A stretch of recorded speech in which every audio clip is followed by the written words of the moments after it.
அனைவருக்கும் வணக்கம். இன்னைக்கு வீடியோவில் என்ன பார்க்க போகிறோம் அப்படின்னா மேல்மருவத்தூர் அப்படின்னு சொல்லும்போதே அந்த சிகப்பு நிற ஆடையும் பக்தர்கள் இருமுடி கட்டி மாலை அணிந்து போகக்கூடிய அந்த காட்சியும் நமக்கு முதல்ல தோன்றும் அப்படின்னு சொல்லலாம். இந்த மேல்மருவத்தூர் அன்னையை பார்க்கறதுக்காக எத்தனையோ லட்சக்கணக்கான பக்தர்கள் இந்த கோவிலுக்கு இன்னைக்கும் போயிட்டு வராங்க.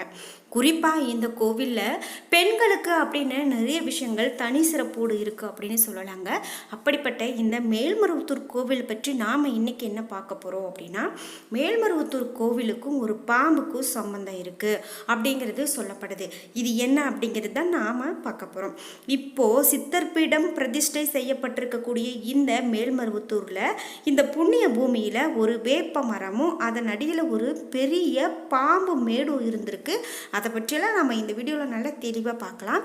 மேலும் உங்களுக்கு மேல்மருவத்தூர் அன்னையை பிடிக்கும் அப்படின்னா மறக்காமல் இந்த வீடியோக்கு ஒரு லைக் பண்ணிவிட்டு கீழே கமெண்ட் பாக்ஸில் மேல்மருவத்தூர் ஆதி பராசக்தி தாயை போற்றி என்ற வாசகத்தை பதிவிட்டுட்டு வீடியோவை தொடர்ந்து பாருங்கள். இது மட்டும் இல்லாமல் நீங்கள் மேல்மருவத்தூருக்கு போயிருக்கீங்க அல்லது மாலை அணிந்து போயிருக்கீங்க, உங்களுக்கு அங்கே ஏற்பட்ட அனுபவம் அல்லது உங்களுடைய வாழ்க்கையில் இது போன்ற ஒரு அதிசயம் நடந்திருக்கு அப்படின்னு உங்களுக்கு மேலும் தகவல்கள் தெரியும் அப்படின்னா கீழே கமெண்ட் பாக்ஸில் பதிவிடுங்க. இது மட்டும் இல்லாமல் இது போல் மேலும் எந்த கோவில் பற்றி நம்ம சேனலில் நம்ம பேசலாம், எந்த கடவுளை பற்றி என்ன தகவல்கள் பேசலாம் அப்படிங்கிறதையும் உங்களுடைய கருத்துக்களை கமெண்ட் பாக்ஸில் பதிவிட்டுட்டு வீடியோவை தொடர்ந்து பாருங்கள். நீங்கள் இன்னும் உற்சாகம் டிவி சேனலை சப்ஸ்கிரைப் பண்ணாமல் இருந்தால் சப்ஸ்கிரைப் பண்ணிக்கோங்க. கூடவே இருக்க பெல் ஐகானை மறக்காமல் கிளிக் பண்ணிடுங்க. வாங்க வீடியோக்குள்ளே போகலாம். உங்களுக்கு நல்ல ஒரு ஜோதிடர்கிட்ட நான் ஒரு ஜோதிட பலன் கேட்கணும், என்னுடைய வாழ்க்கையில் இருக்கக்கூடிய எல்லா கஷ்டமும் தீரணும் அப்படின்னு நினச்சிங்கன்னா மறக்காமல் நீங்கள் வராகி அம்மன் ஜோதிட நிலையத்தை தொடர்பு கொள்ளுங்கள். கண்டிப்பாக அவர்கள் நிறைய பேருக்கு வழிகாட்டியாக நல்லதொரு வாழ்க்கையை ஏற்படுத்தி கொடுத்துருக்காங்க. அதுபோல் உங்களுடைய வாழ்க்கையிலையும் நல்ல ஜோதிட பலன்களாகவும் வழிகாட்டியாகவும் இருப்பாங்க. இந்த வீடியோவுக்கு கீழே டிஸ்கிரிப்ஷனில் வராகி அம்மன் ஜோதிட நிலையத்தினுடைய தொலைபேசி எண் கொடுத்துருக்கேன். நீங்களும் ஒரு முறை கால் பண்ணி பாருங்கள். கண்டிப்பாக உங்களுடைய வாழ்க்கையிலும் நல்ல மாற்றம் கிடைக்கலாம். நாம் பார்த்துட்டு இருக்கக்கூடிய இந்த மேல்மருவத்தூர் கோயில் பற்றி பார்க்கும்போது ஒரு பெரிய பாம்பு மேடு இருந்தது அப்படின்னு பார்த்தோம் இல்லையா. 1960களில் வேப்ப மரம் இந்த இடத்துல இருந்திருக்கு. அதாவது சித்தர்பீடம் பிரதிஷ்டை செய்யப்பட்டிருக்கக்கூடிய இடத்துல ஒரு வேப்ப மரம் இருந்துச்சான். பால் கசிய ஆரம்பிச்சிருக்கு அந்த வேப்ப மரத்தில் இருந்து.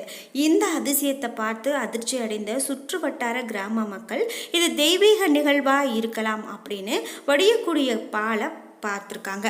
வேப்ப மரத்தின் சாறு எப்போதுமே கசப்பாக இருக்கும். ஆனால் இந்த மரத்திலிருந்து வரக்கூடிய பாலானது சுவையாக இருந்துச்சா.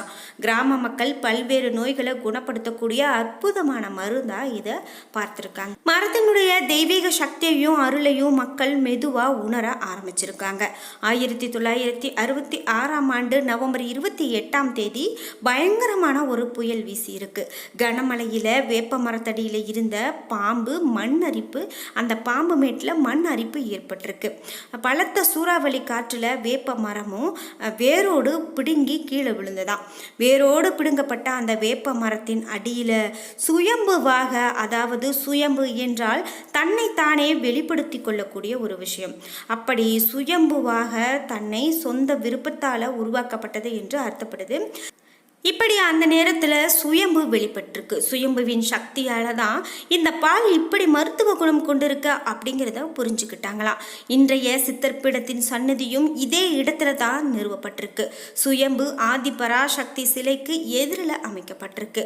இப்படி இந்த கோவிலில் இருக்கக்கூடிய வரலாற்றில் இதுவும் ஒரு மிகப்பெரும் வரலாறு அப்படின்னே சொல்லலாம். இதே போல் இந்த பாம்பு அப்படின்னு பார்த்தோம். ஒரு நாள் பங்கார அடிகளார் தன்னுடைய அறையில் படுத்து தூங்கிட்டு இருந்தாராம். அப்போது பாம்பு அவருடைய உடம்பின் மேலே ஊறுவதை உணர்ந்திருக்கிறாரு.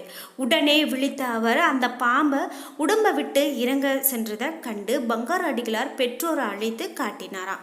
பாம்பை கண்ட அவருடைய தாயார் கத்தி கூச்சலிட்டிருக்காங்க.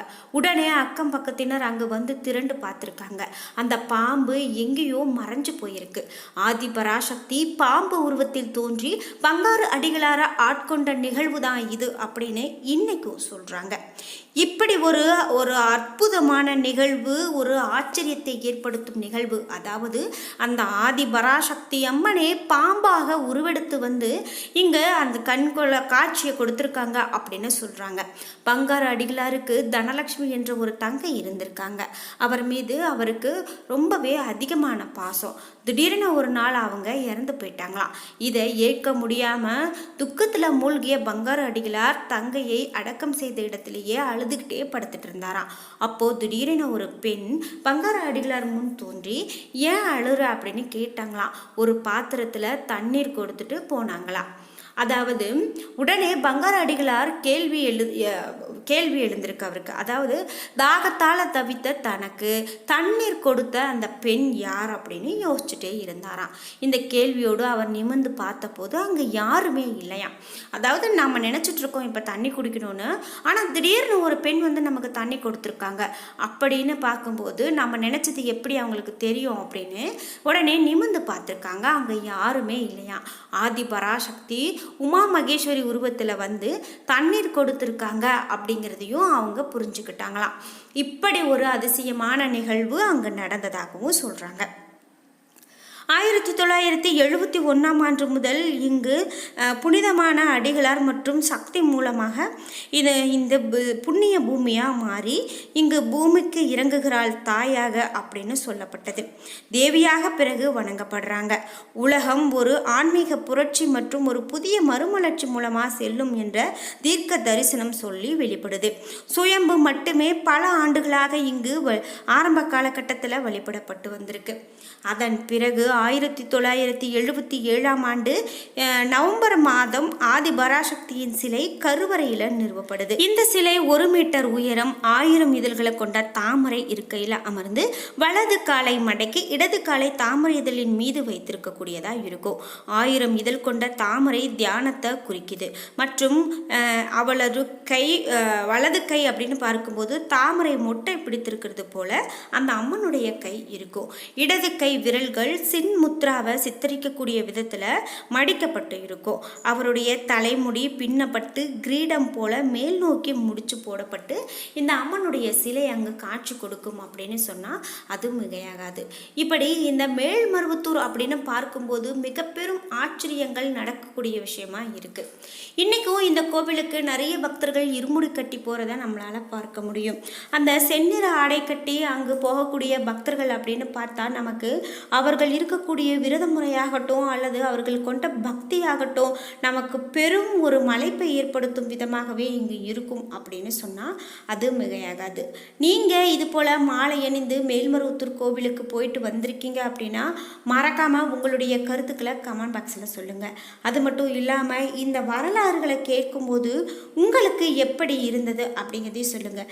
அதாவது தானாக சுயம்புவாக வெளிப்பட்ட அம்மன் அப்படின்னு கேட்கும்போது நமக்கு பெரும் மெய் சிலிர்ப்பை ஏற்படுத்தும் வகையில் இருக்குது அப்படின்னு சொல்லலாம்.